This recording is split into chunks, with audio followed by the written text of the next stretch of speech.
Hey everybody, Dutch Sense here. 2:10 p.m. Central Time on the 18th of September, 2025. It's Thursday here in the USA. Hope you're doing well.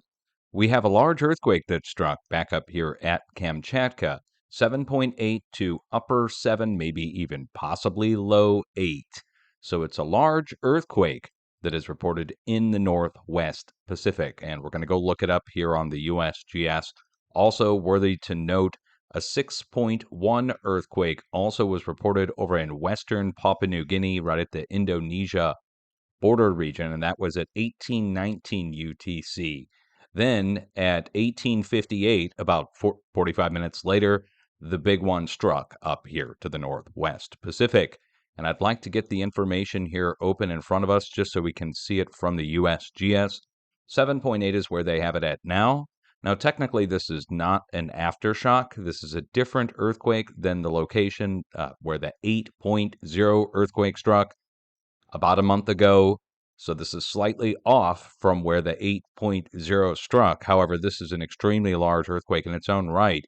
This earthquake right now is about the same size as the earthquake that struck a month ago when it was first reported.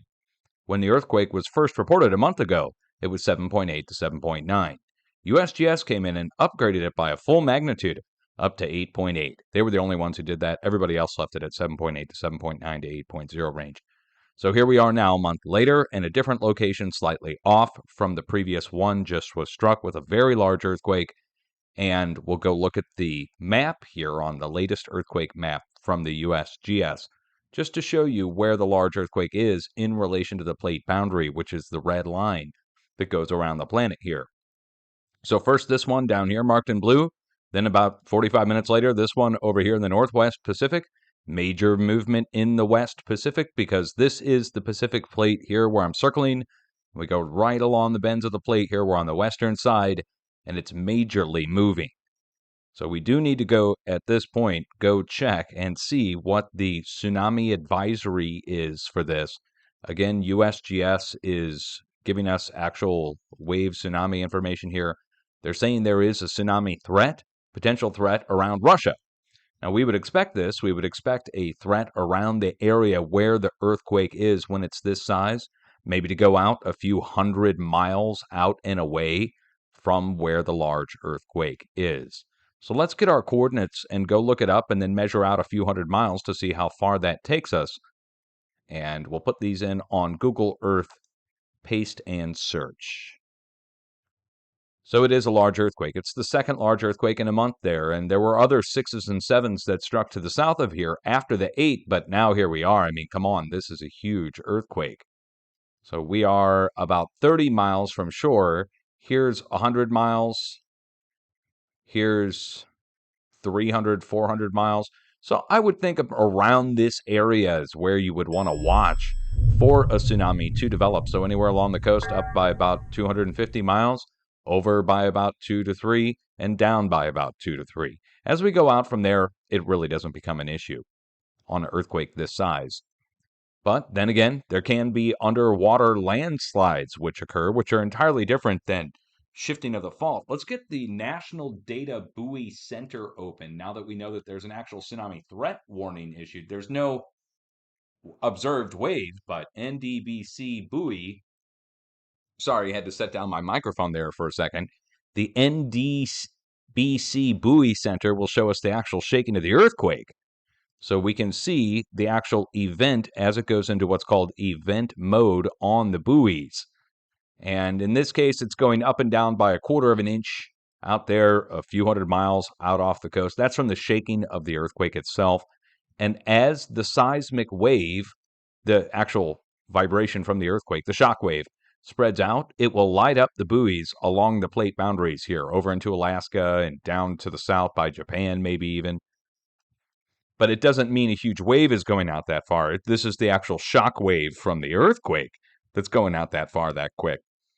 And so back to it, big earthquake up in the Northwest Pacific, 7.8.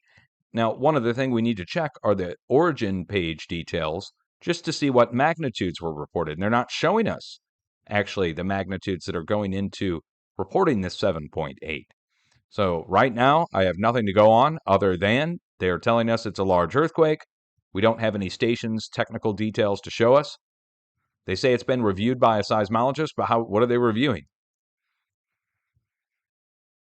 The ATWC, and I mean, this is from the Pacific Tsunami Warning Centers, but again, they're not showing the public, I guess.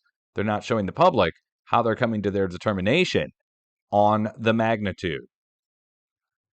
Right? You want to go check the station list, see the okay. Well, anyway, not going to complain on that, just letting you know that's where we are right now. So, this other earthquake down here, the 6.1, striking in western Papua New Guinea, is the second 6 of the week here. First, at the start of the week, a 6 over in eastern Papua New Guinea. Now, a 6.1 in the western part of Papua New Guinea, as the whole center part of the plate boundary there finally moved that we were looking for to happen. If you're just now tuning in, a large earthquake has struck up in the Northwest Pacific. There's a tsunami threat issued around Russia up here, and it is the largest earthquake of the month so far for the whole planet. May go up in magnitude, may go down. We won't know because I'm not really getting the full station details to tell us what all the stations detected. We'll go with what the USGS shows for now. Also, United States is worthy of making note on that we need to watch over here by Vancouver Island now in the Pacific Northwest. But mainly, we look across the edge of the plate, and that's already happened. So here's the current earthquake. So we're not going to even get into what we're going to look for. Just take a look at what's already hit. So we got a 3.6 down at the pumping operations down in Texas again. We got a 3.0 down in South Colorado at the pumping operations in Colorado again. And we got a 3.1 earthquake down in central Oklahoma again. And these are the locations I already showed you in my previous video no more than a day and a half ago. Every single earthquake location that I showed you that had zeros and ones and twos went up by a full magnitude. That's tenfold increase in power down through all of these locations. And if you needed me to look these up for you, I can just show you quickly. I mean, this 3.6 in Mentone, Texas. Mentone, probably butchering the way that's pronounced. I don't want to repeat myself too hard, but that's kind of hard to do when we're talking about the same locations all the time now. All right, so zooming in, there we go, earthquake epicenter, and what's there? A bunch of oil and gas pumping operations, even with pipelines laid out at the surface. This is just one, the tanks, the pumps, the jacks, the pipelines, they connect between operations and go on for miles. So again, just refreshing your memory in case you forgot the video from 2 days ago.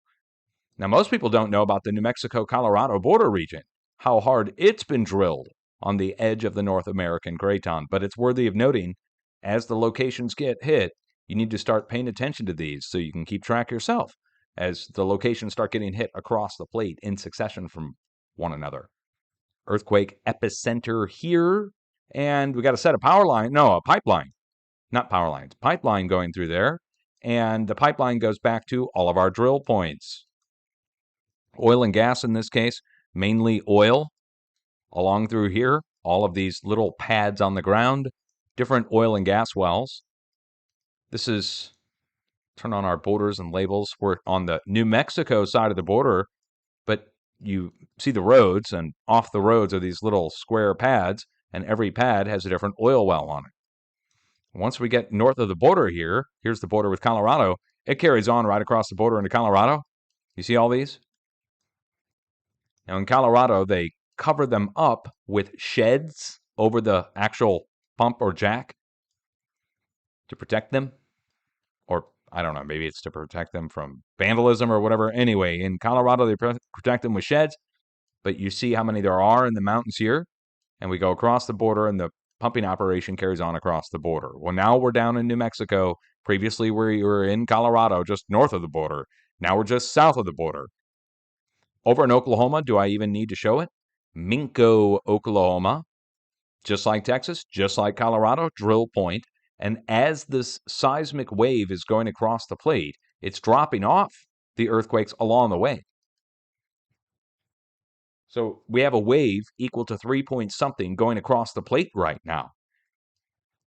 Here's our nearest pumping operation. Here's the little town, Minco, right?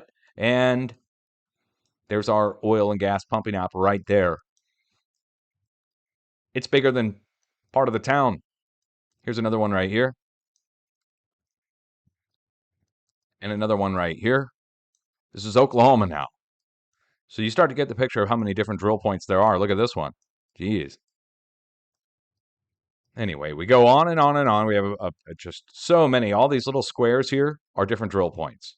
So once you know what to look for on the white colored squares, which is really gravel, you start to get the picture of how many. Here's a town. Here's what a town looks like. And it literally goes through the center of town and comes out the other side. Okay, this is Oklahoma. So drill point, drill point, drill point. Over on the west coast, a new 3 struck. Down south of the border, this is in Puebla, Baja California, Mexico, but really it's right across the border from California. When you see what's there, it's going to make sense in like 2 seconds. So we go from a bunch of pumping operations in the Midwest down to here. What's here? Well, a few things. First of all, the border. Second of all, some farm fields. Third, a volcano and drill points. These are drill points for steam, though, where they've drilled in to get steam to then power the turbines. And the volcano here that's providing this steam is the magma chamber for Cerro Prieto volcano here, where they have all this crazy, look at that. Now, someday we're going to see Dutch synths going all the way across between the wings, all right? Written in stone forever. Don't do that. I didn't tell you to do that. I'm just saying it's going to happen. It's going to happen naturally.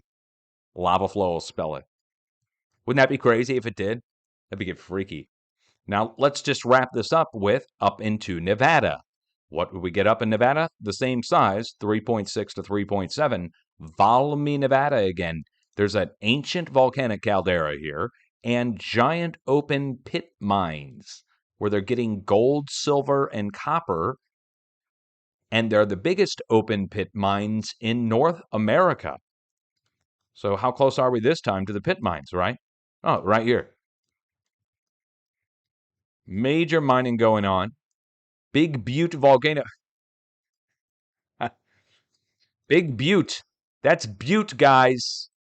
Butte. Butte. Big Butte volcano is in between the two quarries. Now, the reason, of course, is the ancient volcanism there is we got the precious metals there nearby. But if I were to try to figure out why the earthquake is striking there, is it hitting because of the volcanoes, or is it hitting because of the surface fissure fracturing from the quarrying going on? There's a wave in the plate. What's it attracted to here, the volcanoes or the pit mines? Well, there may be something else there that I can't really talk about right now, or I don't want to talk about right now because of what it talks about. If I open up that can of worms, we have to go down a road of weirdness that I don't want to get into right now. So summing it up, large earthquake in the Northwest Pacific. Check it off the list. This now fully fulfills what we were looking for in all the locations. And I'll be back at a moment's notice to bring you up to speed on any more activity as it develops. Much love. Peace out. Be safe.